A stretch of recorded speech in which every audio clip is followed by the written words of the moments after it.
Hello, everyone, and welcome to the Stephen Kingcast, one man's musings on the works of Stephen King. Once I reviewed each of his works in the chronological order of publication, but Ka is a wheel, it all goes round again, and here I am once more on a new phase of the journey, one that will examine each of the endings of the works of Stephen King to determine whether or not King deserves his reputation for having an inability to successfully land his endings. The focus of the podcast will be to examine the climax, the falling action, the resolution of the endings to each of his novels and break it down by character, themes, conflict, and plot to determine whether or not it meets the criteria of being an objectively good ending. I'm also going to weigh in on whether or not I personally happen to subjectively like the ending. And today we are going to discuss the ending to The Green Mile. But before I get into the ending, let me read the Wikipedia summary so I can provide a basis upon which I can build my analysis.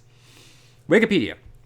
A first-person narrative told by Paul Edgecombe, the novel switches between Paul as an old man in the Georgia Pines nursing home sharing his story with fellow resident Elaine Connolly in 1996, and his time in 1932 as the block supervisor of the Cold Mountain Penitentiary death row nicknamed the Green Mile for the color of the floor's linoleum. This year marks the arrival of John Coffey, a 6'8", powerfully built black man who has been convicted of raping and murdering two small white girls. During his time on the mile, John interacts with fellow prisoners Edward Delacroix, a Cajun arsonist, rapist, and murderer, and William Wharton, Billy the Kid to himself, Wild Bill to the guards, a wild-acting and dangerous multiple murderer who is determined to make as much trouble as he can before he's executed. Other inhabitants include Arlen Bitterbuck, a Native American convicted of killing a man in a fight over a pair of boots, Arthur Flanders, a real estate executive who killed his father to perpetuate insurance fraud and whose sentence is eventually commuted to life imprisonment, and Mr. Jingles, a mouse, whom Dell teaches various tricks. Paul and the other guards are antagonized throughout the book by Percy Wetmore, a sadistic guard who enjoys antagonizing the prisoners. The other guards have to be civil to him despite their dislike of him because he is the nephew of the governor's wife. When Percy is offered a position at the nearby Briar Ridge Psychiatric Hospital as a secretary, Paul thinks they're finally rid of him. However, Percy refuses to leave until he's allowed to supervise an execution, so Paul hesitantly allows him to run Dell's.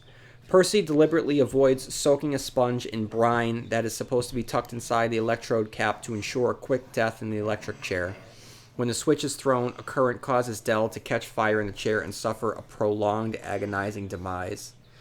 Over time, Paul realizes that John possesses inexplicable healing abilities, which he uses to cure Paul's urinary tract infection and revive Mr. Jingles after Percy stomps on him. Simple-minded and shy, John is very empathetic and sensitive to the thoughts and feelings of others around him. One night, the guards drug Wharton, put a straitjacket on Percy, and lock him in the padded restraint room so that they can smuggle John out of the prison and take him to the home of the warden Hal Moores. Hal's wife, Melinda, has an inoperable brain tumor, which John cures. When they return to the mile, John passes the disease from Melinda into Percy, causing him to go mad and shoot Wharton to death before falling into a catatonic state from which he never recovers. Percy is committed to Briar Ridge. Paul's long-simmering suspicions that John is innocent are proven right when he discovers that it was actually William Wharton who raped and killed the twin sisters, and that John was trying to revive them.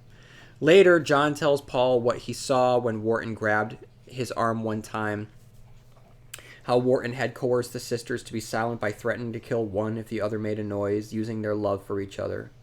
Paul is unsure how to help John, but John tells him not to worry, as he is ready to die anyway, wanting to escape the cruelty of the world. John's execution is the last one in which Paul participates. He introduces Mr. Jingles to Elaine just before the mouse dies, having lived 64 years past these events, and explains that those healed by John gained an unnaturally long lifespan. Elaine dies shortly after, never learning how Paul's wife died in his arms immediately after they suffered a bus accident, and that he saw John Coffey's ghost watching from an overpass. Paul seems to be all alone now, 104 years old, and wondering how much longer he will live. Okay, so let's talk about the ending. So let's just make this as clean as possible. We'll consider the entirety of Part 6, Coffee on the Mile, as the ending. remember that when Stephen King wrote this, he wrote this over a period of 6 months in installments. That each chapter was published once a month. So let's just take that last publication, part 6, and use that as the basis for what we talk about when we talk about the ending. So the climax is Coffee passing his sickness to Percy, Percy killing Wharton. The falling action is Coffee being electrocuted, and the resolution is Paul contemplating the length of his life after the death of Mr. Jingles. Okay, so let's talk about the criteria for a good ending. First up, I'm going to ask a series of questions, and I will explore those questions, and I will see if it meets these criterias. Okay, so does it provide an appropriate conclusion to its characters that is consistent with the characters' actions, conflicts, and themes from the book? Yes, I would say that this is a character-driven story. We are thrust into the life of the characters on the Green Mile through the perspective of Paul. We get to know all of them incredibly well. With the characters, King created one of his strongest villains to date with Percy. And if you want to do rankings, he's easily in the top 5. You can make the argument he's in the top 3. Clearly he has some strong competition with some supernatural creatures out there, but Percy is someone you love to hate. Percy is just someone that really ratchets up the tension whenever he's on the page, and I would say that what happens with Percy at the end, him having just the sickness poured into him, and then him shooting Wharton, and then ultimately having him become a resident at the place he was going to work at, it feels right. It feels right for this particular character.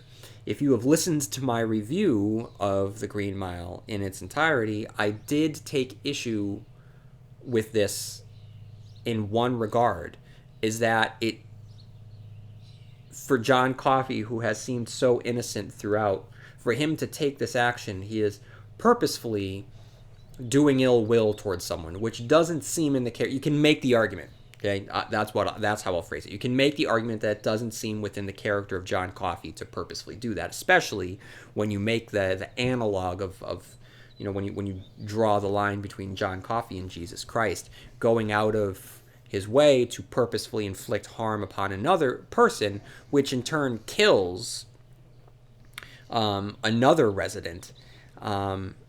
You could make the argument that doesn't seem in line with what we know of John Coffey. However,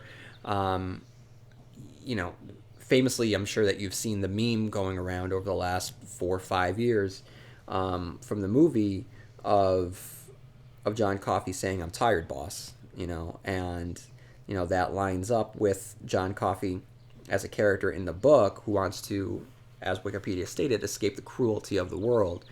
I mean, the man has had enough. He is going to die because of the actions of one of the other residents. And, he has just witnessed the everyday cruelty and sadism of this awful guard, and we see the humanity in the other guards, and we see the other guards, take their roles seriously, with honor, and who is the outlier here? Who is more representative of humanity? Is it Paul and the other guards, or is it Percy? It's a great question to ask, and either way, you can look at it a couple ways. John Coffey is passing his judgment on humanity through Percy, and ultimately what happens to Paul. Or, in this moment, he's a man that has just had enough, and he passes on the sickness that ultimately already is in Percy. He has a sick soul and a perfect receptacle for the cancer that he had pulled out of the warden's wife. Speaking of John Coffey, in terms of appropriate conclusions to the characters, I mean, where he's placed when we meet him, a decision needs to be made by the storyteller to determine whether or not he, as a character, was innocent or guilty, and whether or not, if you place him on death row, is he going to be electrocuted or not? It was going to turn out one of two ways. Either one is satisfactory, and King chose for John Coffey to be electrocuted. Like I said, it had to end of one or two ways. Either he escapes or he's executed. By executing him, it creates a tragic ending. I've already mentioned Jesus Christ once, but it invokes the crucifixion. Is that how you say it? Of Jesus Christ being crucified on the cross. But we need to note that it has framed the entire story through the eyes of the equivalent of one of the Roman soldiers who is helping to hammer the nails into Jesus Christ, all the while knowing that he's doing it to the Son of God. Which, let's talk about Paul for a second. As I stated in my review, I believe when I revisited the Green Mile, I went into it thinking that I was going to be, re-engaging with something more lines of the Shawshank Redemption, which is redemptive. It is hopeful, whereas this is a dark shadow.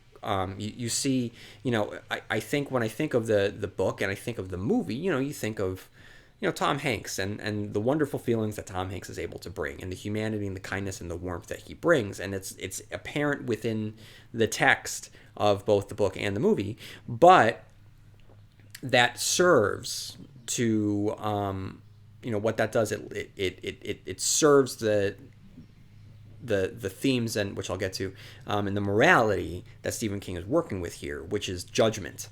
And Paul is judged. He is both judging himself, but he is judged externally. This is not a happy ending for this character. He has been given the curse of long life for his actions in bringing about the death of someone with extraordinary gifts, who could have helped change the world for the better, but instead was broken and executed by the systems that we as a society have put into place. And because Paul played a part in it, though he had a great relationship with John Coffey, he still was the one that ultimately, at the end of the day, though he was a tool of the system, he was the one to kill John Coffey, and he will suffer because of it. So I believe that this does provide an appropriate conclusion to its characters that is consistent with the actions, conflicts, and themes of the book. The next question, does it successfully wrap up the plot? Specifically, do the events build upon one another with consistency? And I would say yes.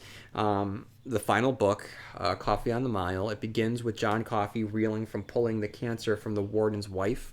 And this plot line is resolved when he passes that same sickness into Percy. Percy kills the man who killed the girls. And then so in one deft move, King passes judgment on Percy and answers the question of who killed the girls. From a plot perspective, he's wrapping up mysteries while, pushing the story forward.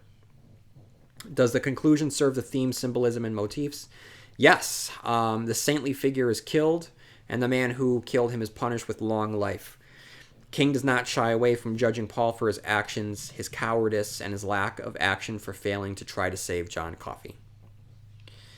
So, what's the most famous scene in the novel, and does it appear in the conclusion of the story? And the reason why I ask this is because it's not necessary to have the most famous scene take place in the end, but it certainly helps if it exists. So what is the most famous scene? The botched execution, Coffey's execution. Probably Percy's, or the escape.